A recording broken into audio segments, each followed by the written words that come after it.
Hello नमस्कार साथियों, कैसे हो आप सब लोग। मैं आशा करता हूँ काफ़ी बेहतरीन होंगे आप सब लोग। मेरा नाम है हरिओम सिंह और बहुत बहुत स्वागत है आप सभी लोगों का हरिओम एजुकेशन यूट्यूब चैनल पर। आज से हम लोग क्लास 11 स्टार्ट करने जा रहे हैं। आज मैं लेकर आया हूँ बेसिक्स ऑफ बायोलॉजी का लेक्चर। आज हम आपको सबसे पहले पढ़ाएंगे कि साइंस क्या होता है, फिर हम लोग समझेंगे बायोलॉजी क्या होता है, फिर बायोलॉजी को हम लोग दो पार्ट्स में डिवाइड करेंगे, जूलॉजी और बोटनी। फिर हम समझेंगे जूलॉजी क्या होता है, फिर देखेंगे बोटनी क्या होता है। और आज हम लोग कुछ इंपॉर्टेंट फुल फॉर्म के बारे में भी बातचीत करेंगे। जैसे आपको पढ़ना है NCERT बुक, तो इसका फुल फॉर्म क्या होता है। आप एग्जाम देंगे CBSE से, तो इसका फुल फॉर्म क्या होता है, या आप स्टेट बोर्ड से देंगे तो उसका फुल फॉर्म क्या है। फिर हम लोग देखेंगे AIPMT का फुल फॉर्म क्या होता है। आप नीट का तैयारी करेंगे तो नीट का फुल फॉर्म क्या होता है। जब आप नीट क्वालिफाई कर जाएंगे तो MBBS करेंगे आप लोग, तो MBBS का फुल फॉर्म क्या होता है। इस सब के बारे में आज हम लोग बातचीत करेंगे। फिर लास्ट में हम लोग बात करेंगे क्लास 11 के साइंस के सिलेबस के बारे में, और साइंस में बायोलॉजी के बारे में मेनली। ठीक है, तो आज का लेक्चर बहुत इंपॉर्टेंट है, इसको अच्छे से देखिएगा। यहाँ से नीट एग्जाम में क्वेश्चन नहीं आएगा। आज हम आपको बस कुछ कुछ चीज़ सिखाएंगे, बेसिक चीज़ सब। ठीक है, चलिए आप लोगों को एक नया कॉपी निकालना, और नया कॉपी में हेडिंग डालना है basics of biology.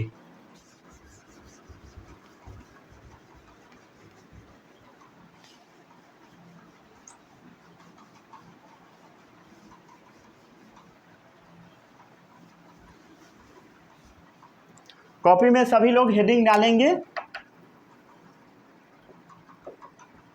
Basics of biology. हम लोग शुरुआत एकदम बेसिक से करेंगे। ठीक है, शुरुआत हम लोग साइंस से करेंगे, क्योंकि बायोलॉजी साइंस का ही पार्ट है। तो हम लोग शुरुआत कहाँ से करेंगे, साइंस से करेंगे। तो सभी लोगों को साइंस का डेफिनेशन पता है, नहीं पता है तो मैं बताता हूँ। देखो भाई, जो चीज़ सच होता है उसको हम क्या बोलते हैं, फैक्ट। समझ गए, फैक्ट। अगर आप फैक्ट का स्टडी सिस्टमैटिक वे में करते हैं, उसी को हम साइंस बोलते हैं। The systematic knowledge of facts, इसी को हम साइंस बोलते हैं। जो भी चीज़ मैं आपको साइंस में पढ़ाऊंगा वो हर चीज़ रियल होगा और लैब में प्रूव किया गया होगा एक्सपेरिमेंट करके। तो साइंस का डेफिनेशन क्या है, the systematic knowledge of facts based on real experiment.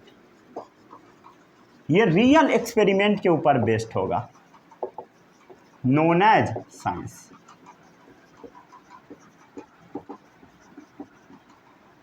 अब हम बात करते हैं आखिर ये साइंस वर्ड आया कहाँ से।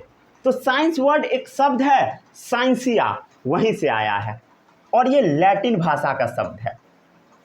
Science term originated from Latin word scientia, जिसका मतलब होता है नॉलेज गैदर करना। That means knowing something. That means knowing something, कुछ जानना होता है साइंस में। क्या क्या जानना होता है वो आपको 2 साल पढ़ना है, समझ गए, मजा आ जाएगा पढ़ के। अब हम देखते हैं साइंस को कितने पार्ट्स में क्लासिफाई किया जाता है। तो साइंस को मेनली 2 पार्ट्स में क्लासिफाई किया जाता है। कितने पार्ट्स में, 2 पार्ट। सबसे पहला पार्ट है रियल साइंस। रियल साइंस, इसी का एक और नाम है। ये जो रियल साइंस है ना, यही नेचर में एग्जिस्ट करता है, इसलिए इसको हम लोग नेचुरल साइंस भी बोल देते हैं, क्योंकि यही साइंस नेचर में एग्जिस्ट करता है। एग्जिस्ट इन नेचर, क्लियर है। और यही साइंस आपको पढ़ना भी है, समझ गए, यही साइंस के बारे में आपको पढ़ना है। एक और साइंस होता है जिसको हम लोग बोलते हैं प्यार से स्यूडो साइंस। कहीं भी बायोलॉजी में अगर स्यूडो शब्द आ जाता है, इसका मतलब होता है नकली, फल्स, जाली। तो ऐसा साइंस जो जाली है उसको हम बोलते हैं स्यूडो साइंस, फल्स साइंस।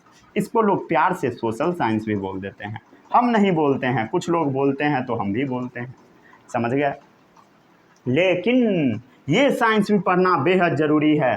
लेकिन अगर आप नीट का तैयारी करेंगे तो आपको ये साइंस पढ़ना पड़ेगा, और ये साइंस में पीसीबी पढ़ना पड़ेगा, फिजिक्स, केमिस्ट्री, बायोलॉजी, तीनों पढ़ना पड़ेगा। चलिए इसको फटाक से नोट डाउन कीजिए,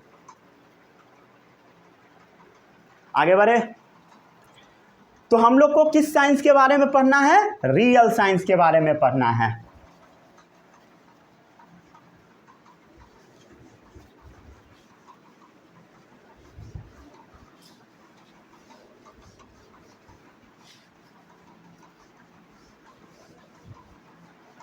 अरे किस साइंस के बारे में पढ़ना है बोलो? रियल साइंस के बारे में पढ़ना है। तो सभी लोगों को अपने कॉपी में प्यार से हेडिंग लगाना है, रियल साइंस। इसको हम लोग कौन सा साइंस बोलते हैं? नेचुरल साइंस, क्योंकि ये साइंस नेचर में एग्जिस्ट करता है, और इसी को हम लोग साइंस भी बोल देते हैं। और इसी के बारे में आपको हर चीज़ पढ़ाई करना है, समझ गए। देखो भाई, हमारे नेचर में क्या क्या एग्जिस्ट करता है बोलो? या तो कोई भी चीज़ लिविंग है या तो नॉन लिविंग है। लिविंग क्या होता है? जिसके पास लाइफ होता है, हैविंग लाइफ। अरे सही बात है ना। अब लाइफ किसके पास होता है बोलो? प्लांट एनिमल्स के पास। तो लिविंग के बारे में अगर आप स्टडी करेंगे तो इसको हम लोग लाइफ साइंस बोलते हैं। कौन सा साइंस बोलते हैं? लाइफ साइंस बोलते हैं। इसी को हम लोग बायोलॉजिकल साइंस भी बोल देते हैं। कौन सा साइंस बोलते हैं? Biological science. इसी को प्यार से हम लोग बायोलॉजी भी बोल देते हैं। क्या बोलते हैं? बायोलॉजी। ठीक है। अब हम लोग थोड़ा सा इधर देख लेते हैं। ये जो नॉन लिविंग चीज़ है, नॉन लिविंग क्या होता है? जिसके पास लाइफ नहीं है। जैसे मार्कर, इसके पास कोई लाइफ नहीं है। लिविंग क्या है? जिसके पास लाइफ है। किसके पास लाइफ है बोलो? प्लांट्स के पास लाइफ है, एनिमल्स के पास लाइफ है, माइक्रोब्स के पास लाइफ है। बोलो किसके पास लाइफ नहीं है? पेन के पास लाइफ नहीं है, पेंसिल के पास लाइफ नहीं है, मार्कर के पास लाइफ नहीं है, एक्सेट्रा एक्सेट्रा। तो नॉन लिविंग चीज़ जो है दो चीज़ से मिलकर बना है। First one is matter. ये मैटर क्या होता है? अरे भाई, जिसके पास मास है और जगह छेकता है वो मैटर है। Having mass and occupied space, इसी को हम मैटर बोलते हैं। जैसे ये मार्कर, इसके पास कुछ मास है और ये जगह भी छेकता है, ये क्या है? मैटर है। तो नॉन लिविंग चीज़ जो है वो मैटर से बना है और एनर्जी से मिलकर बना है। क्या चीज़ से मिलकर बना है? मैटर और एनर्जी। क्या चीज़ से मिलकर बना है? मैटर और एनर्जी। अगर आप नॉन लिविंग थिंग के बारे में स्टडी करते हैं, उसी को बोला जाता है फिजिकल साइंस। अगर आप इसके बारे में पढ़ाई करते हैं, इसको हम कौन सा साइंस बोलते हैं? Physical science. और ये जो फिजिकल साइंस होता है, इसको हम लोग दो पार्ट्स में क्लासीफाई करेंगे। कितने पार्ट्स में क्लासीफाई करेंगे? दो पार्ट्स में। अगर आप मैटर के बारे में स्टडी करते हो, स्टडी ऑफ मैटर, इसको हम लोग प्यार से बोल देते हैं केमिस्ट्री। ठीक है। जैसे ये मार्कर क्या चीज़ से मिलकर बना होगा? एटम से मिलकर बना होगा। इसके बारे में जब आप स्टडी करोगे, केमिस्ट्री है। अरे समझ आया। और मैटर और एनर्जी किस तरीके से जुड़ा हुआ है, उसके बारे में जब आप स्टडी करोगे, उसको हम फिजिक्स बोलेंगे। जैसे मार्कर क्या है? एक मैटर है। मार्कर के ऊपर हम लोगों ने धक्का दिया, मार्कर आगे बढ़ गया। मार्कर के ऊपर हम लोगों ने क्या लगाया? फोर्स लगाया। यहाँ पर क्या है? ये मैटर है, इसके ऊपर हम लोगों ने एनर्जी लगा दिया, दोनों आपस में इंटरेक्ट किया और आगे बढ़ गया। इसी को तो फिजिक्स बोला जाता है। तो फिजिक्स क्या है? Study of interaction between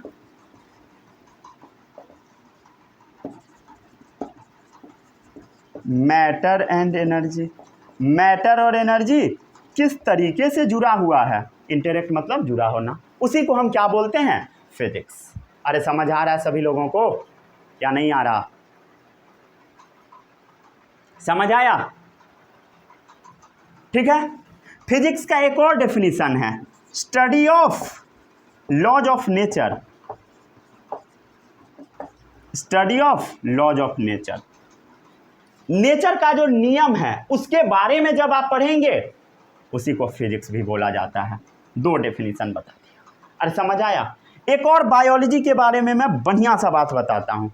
biology को ना साइंस ऑफ एक्सेप्शन बोला जाता है। मैं आपको जो भी पढ़ाऊंगा उसका कुछ ना कुछ एक्सेप्शन आगे जाकर जरूर मिल जाएगा, इसलिए बायोलॉजी को क्या बोला जाता है, साइंस ऑफ एक्सेप्शन।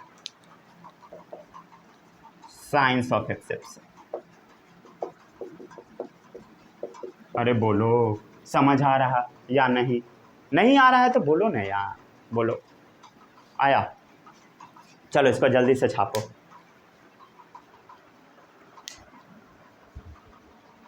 दिख रहा है सभी लोगों को? यहाँ लॉज ऑफ नेचर लिखा हुआ है।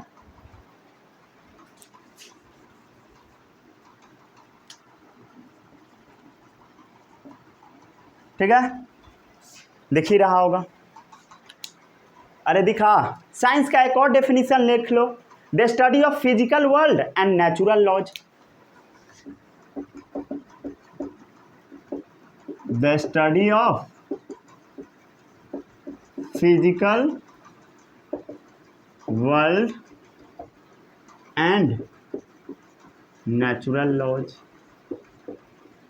ठीक है, लिखने के लिए आप 50 को लिख सकते हैं, उससे मतलब नहीं है। ठीक है, इतना काफ़ी है। आगे बढ़ते हैं अब हम लोग।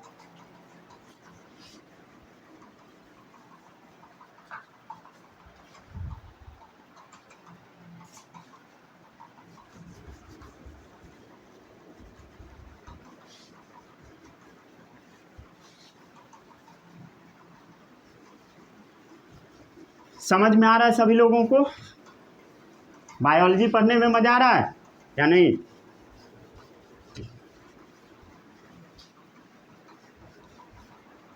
अगर मजा आ रहा है तो हाँ लिखना है सभी लोगों को कमेंट बॉक्स में। चलो आगे बढ़ते हैं अब हम लोग। आगे बढ़े? चलिए बढ़ते हैं। देखो भाई, बायोलॉजी जो है ये ग्रीक वर्ड से आया है। कौन से वर्ड से आया है? ग्रीक वर्ड से। ये दो वर्ड से मिलकर बना है, बायोस और लोगोज। कहीं पर भी बायोस लिखा है इसका मतलब होता है लिविंग, जिसके पास लाइफ हो या लिविंग बॉडी। सीधा सीधा कह दे लिविंग। ठीक है, लाइफ या लिविंग बॉडी या सीधे लिविंग कर दो। लिखा ही गया, दो बार क्या लिखूं। जिसके पास लाइफ है वो क्या है? लिविंग है। अगर आप लिविंग बॉडी के बारे में स्टडी करते हो उसी को बोला जाता है बायोलॉजी। लोगोस मतलब स्टडी करना। अरे समझ आया? तो बायोलॉजी क्या होता है? Study of living organism. Biology क्या है? Branch of science which deal with the study of living organism. Biology क्या है? The branch of science which deals with the study of life या लिविंग ऑर्गेनिज्म का। अरे समझ आया? क्लियर है? अब बात आता है कि आखिर बायोलॉजी टर्म को दिया किसने? दो आदमी ने दिया। पहला है लैमार्क और दूसरा है ट्रिविरेनस। तो biology term was given by, biology term was given by Lamarck and Treviranus। अरे समझ में आ रहा है सभी लोगों को? ये मेरा के होता है, ठीक है, ऐसा एम होता है और एल सी के जैसा लगता है। ठीक है, नहीं के एल सी जैसा लगता है। ठीक है, समझ गया ना? ये सब सीखो। और गंदा लगने लगा। ठीक है, आगे बढ़े, अब हम लोग आगे बढ़ते हैं, आगे बढ़े। इसको नोट कर लिए सभी लोग। अब देखो, अब जो आपका बायोलॉजी है इसको फर्दर 2 पार्ट्स में हम लोग तोड़ते हैं। कितने पार्ट्स में? 2 पार्ट में। First one is zoology and second one is botany.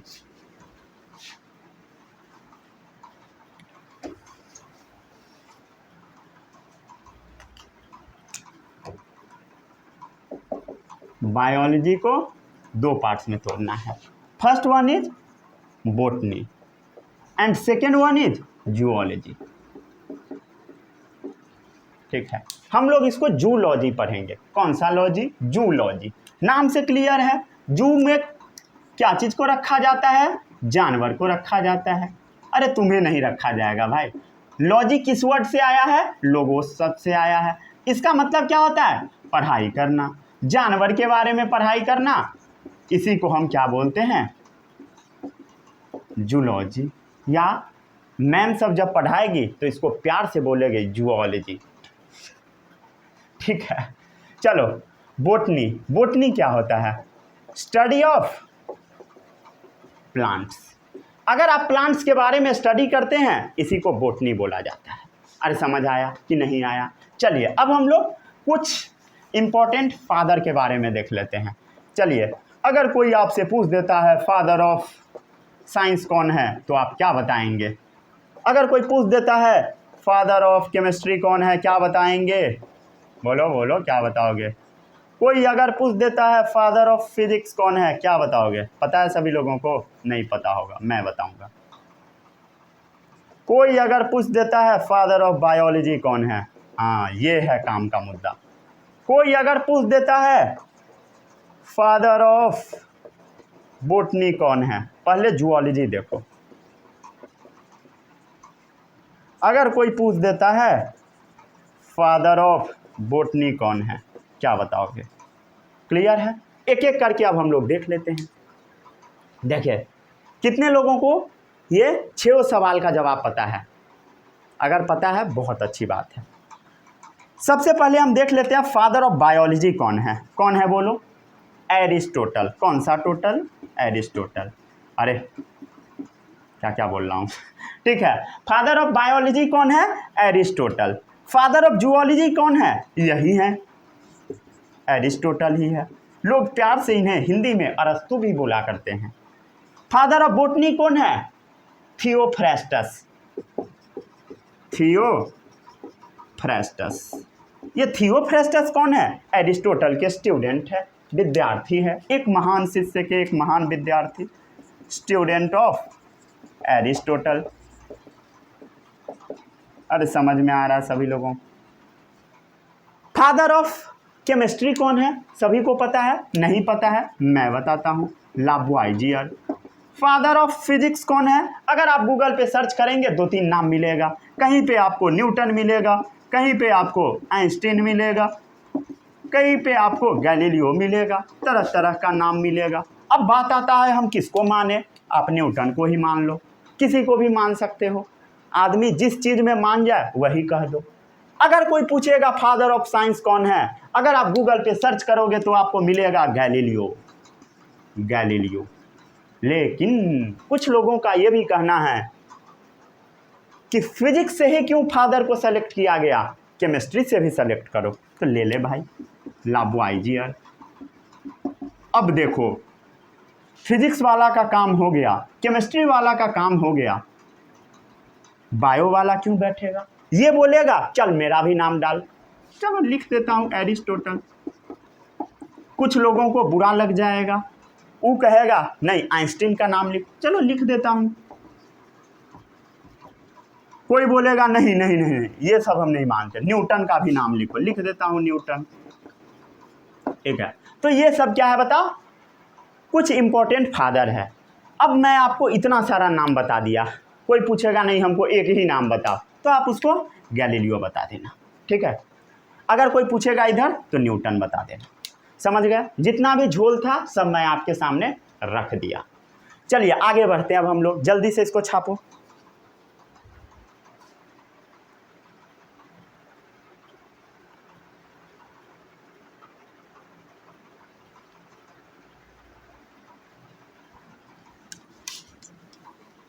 अब हम लोग कुछ इंपॉर्टेंट फुल फॉर्म देख लेते हैं।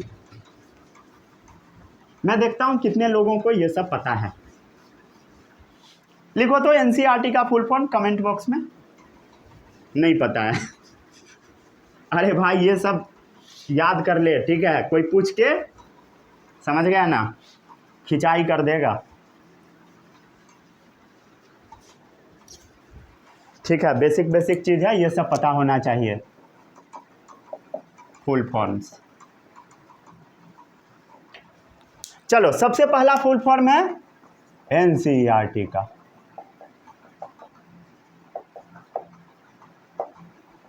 बोलो क्या है? The national council of educational research and training. अरे सही है, यही बुक आपको पढ़ना है। कोई पूछेगा सीबीएसई का फुल फॉर्म क्या है? बोलो। Central board of secondary education. कुछ लोग बोलेंगे हम तो बिहार बोर्ड से हैं, तो आपको कमेंट बॉक्स में बताना है बीएसईबी का फुल फॉर्म क्या है। कुछ लोग बोलेंगे हम लोग तो उस स्टेट से है, उस स्टेट से है। आप जिस भी स्टेट से है, जिस भी बोर्ड से एग्जाम देना चाहते हैं, उसका फुल फॉर्म यहाँ पर लिख लें। ठीक है, जैसे यहाँ पर मैं बीएसईबी का नाम लिख दिया, बिहार स्कूल एग्जामिनेशन बोर्ड। लिख दूँ बिहार स्कूल एग्जामिनेशन बोर्ड। अरे समझ आ रहा है कि नहीं आ रहा? अगर आप आईसीएसई से है वो भी लिख लें, ठीक है, थोड़ा देखकर अच्छा लगेगा। समझ गया? अब आप क्या करेंगे? नीट का तैयारी करेंगे, तो नीट का फुल फॉर्म क्या होता है ये आपको कमेंट बॉक्स में बताना है। बताओ जल्दी से लिखो, लिखो, लिख दूं? चलो, national eligibility cum entrance test. कोई अगर पूछेगा तो आपको बता देना है, ठीक है। पहले के टाइम में नीट नहीं हुआ करता था, एआईपीएमटी हुआ करता था। इसका फुल फॉर्म क्या है? बोलो बोलो बोलो, गूगल से पता करके बोल दो। All India pre medical test. अरे समझ आया? ठीक है,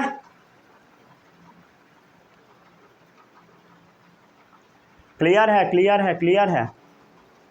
चलो, सभी लोग नीट का तैयारी करने के बाद एम्स में जाने का सपना देखते हैं। आखिर एम्स का फुल फॉर्म क्या है? सभी लोगों को कमेंट में लिखना है। लिख दिए? लिख दूं? लिख दूं? बोलो 1 2 3। चलो, all India institute of medical science. सभी लोगों को एमबीबीएस का फुल फॉर्म बताना है। यहां पर तो पक्का फंसोगे। क्या चीज का फुल फॉर्म? एमबीबीएस का। बोलो, कमेंट में बोलो जल्दी से, बोलो बोलो बोलो बोलो। चलो बताता हूं, bachelor of medicine and bachelor of surgery. अरे समझ आया? कुछ लोग सोच रहे होंगे पहले तो एम है, पहले तो ये होना चाहिए। नहीं, हमारे यहाँ ऐसा ही होता है। ठीक है, लिखो, जो जो लिख दिया सब लिख लो और सब याद कर लेना है, ठीक है, नहीं तो लोग सब पूछ पूछ के पागल कर देगा। ठीक है, दिख रहा है सभी लोगों को अच्छे से? आ रहा है हर चीज़ अच्छे से?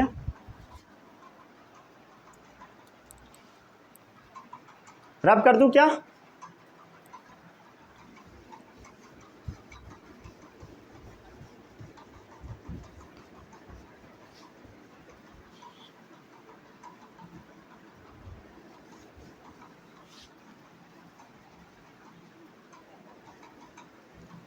अब हम लोग देखते हैं कि आखिर क्लास 11th में पढ़ना क्या क्या है।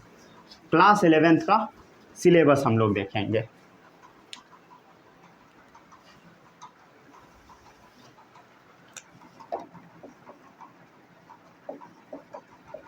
क्लास 11th सिलेबस बायोलॉजी का क्या क्या पढ़ना है। सभी लोगों को कंटेंट्स में पहुंचना है। एनसीईआरटी पेज नंबर 1 से 2 पेज पहले, एनसीईआरटी पेज नंबर 1 से 2 पेज पहले सभी लोगों को पहुंचना है। वहां पर आपको कंटेंट्स लिखा मिलेगा। देखो देखो देखो, वहां पे उस पेज में 3 यूनिट का नाम लिखा होगा और अगले पेज में 2 यूनिट का नाम लिखा होगा। ठीक है, मिला? अगर आपके पास बुक नहीं है तो मैं लिखता हूं, आपको नोट कर लेना है। ठीक है, और अगर आप लिख लेंगे अपने नोट्स में तो कॉपी अच्छा देखने में लगेगा। मैं बोलूंगा लिख ही लो। सबसे पहला यूनिट है डाइवर्सिटी इन लिविंग वर्ल्ड। तो कंटेंट में कितना यूनिट है बोलो? 5 यूनिट्स है। 5 यूनिट्स में टोटल है 22 चैप्टर। तो सबसे पहला जो यूनिट है, यूनिट 1, इसका नाम है diversity in the living world. Diversity in the living world. Diversity का मतलब सभी लोगों को पता है, वैरायटी। क्या होता है? Variety. In the living world, living world में क्या क्या है बोलो? प्लांट्स है, एनिमल्स है, माइक्रोब्स है। तीनों का क्या क्या वैरायटी होता है उसके बारे में आपको पढ़ना है। इसमें सबसे पहला जो चैप्टर है, चैप्टर नंबर 1, ये है द लिविंग वर्ल्ड। कौन सा world? The living world. Second chapter है बायोलॉजिकल क्लासिफिकेशन।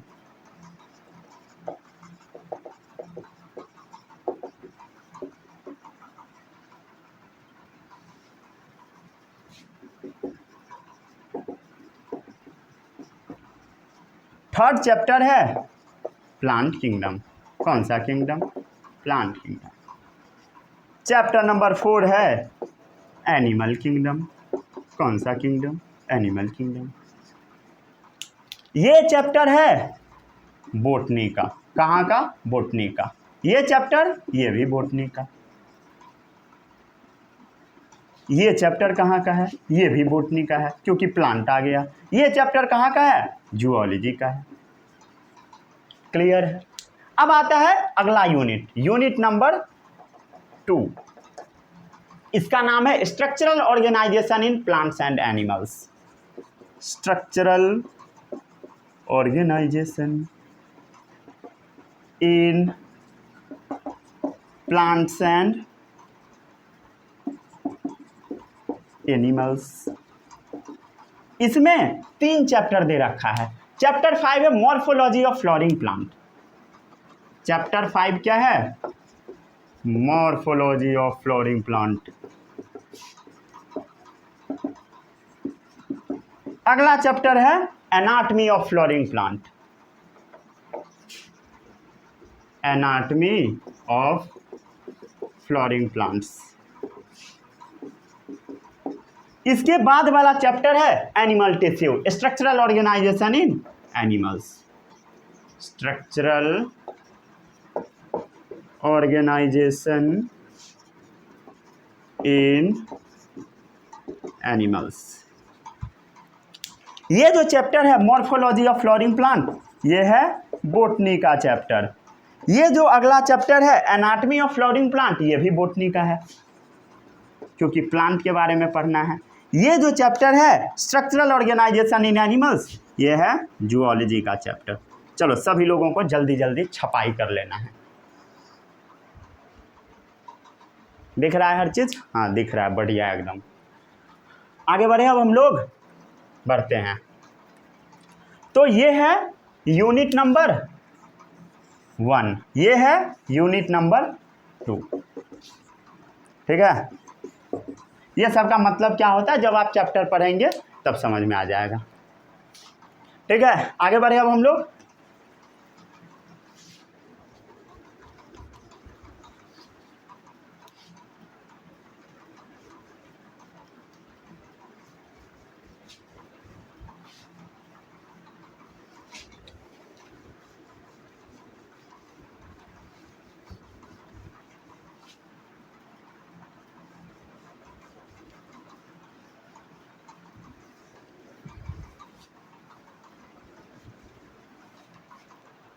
चलो आगे अब हम लोगों को क्या पढ़ना है, बोलो क्या पढ़ना है? कुछ नहीं पढ़ना है, चैप्टर का नाम बस आज लिखना है। फिर है यूनिट 3, इसमें मेनली आपको सेल के बारे में पढ़ना है। क्या चीज़ के बारे में पढ़ना है? सेल स्ट्रक्चर के बारे में, और सेल के अंदर क्या क्या काम होता है, फंक्शन, इसके बारे में भी पढ़ना है। Cell structure and function. इसमें जो अगला चैप्टर है, 7 चैप्टर का नाम मैं लिखवा दिया। अगला चैप्टर है chapter number 8, cell the unit of life, ठीक है। फिर है चैप्टर नंबर 9, बायोमोलिक्यूल्स, ठीक है। फिर है chapter number 10, cell cycle and cell division, ठीक है।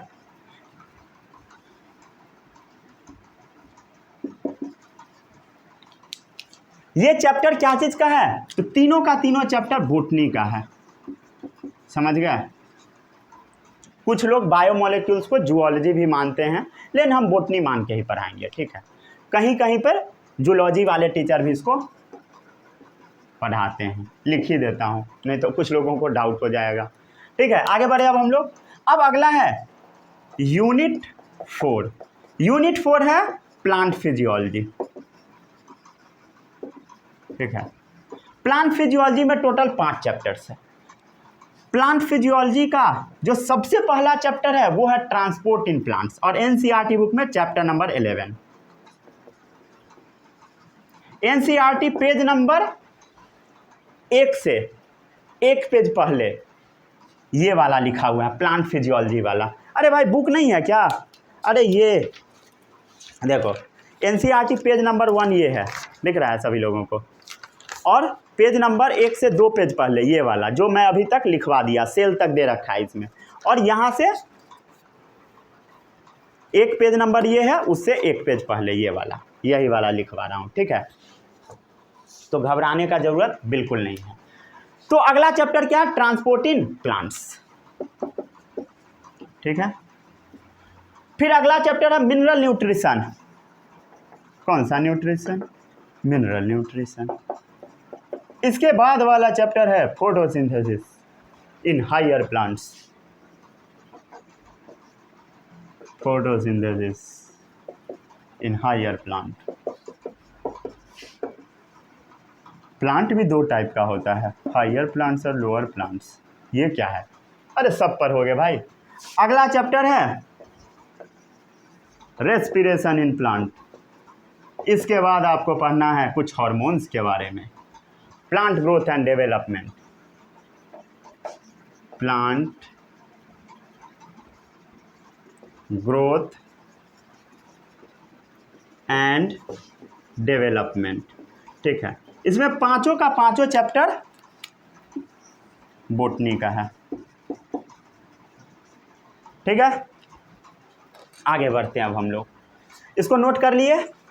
अरे कर लिए, चलो आगे बढ़ते हैं। अब अगला यूनिट है ह्यूमन फिजियोलॉजी।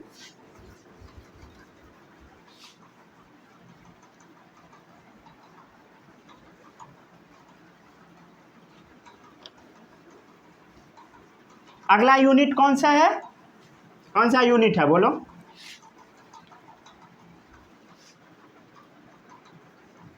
अगला यूनिट है unit number 5, unit 5 human physiology. Total हम लोग कितना यूनिट देख चुके हैं? 4 यूनिट। अगला यूनिट है ह्यूमन फिजियोलॉजी।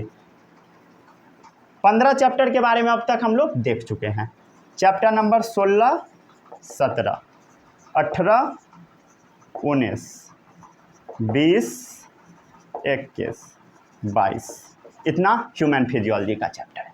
पहला chapter digestion and absorption, digestion and absorption. अगला चैप्टर है रेस्पिरेशन, आदमी के बारे में पढ़ना है, breathing and exchange of gas, ठीक है।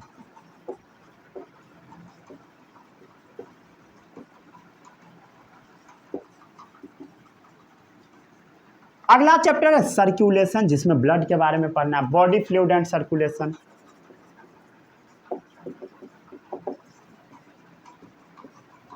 अगला चैप्टर है excretion, excretory product and there elimination.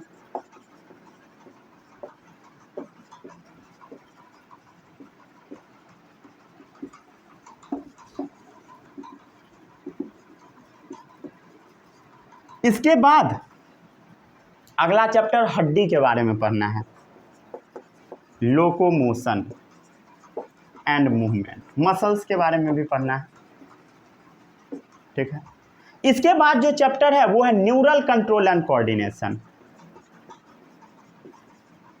Neural control and coordination, और लास्ट में है केमिकल कंट्रोल एंड इंटीग्रेशन,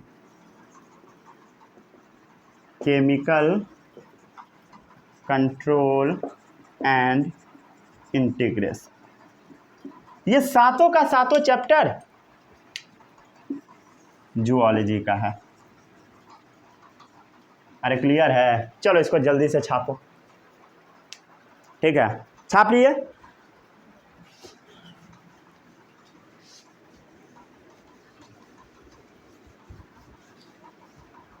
चलो अब आपके दिमाग में सवाल आएगा,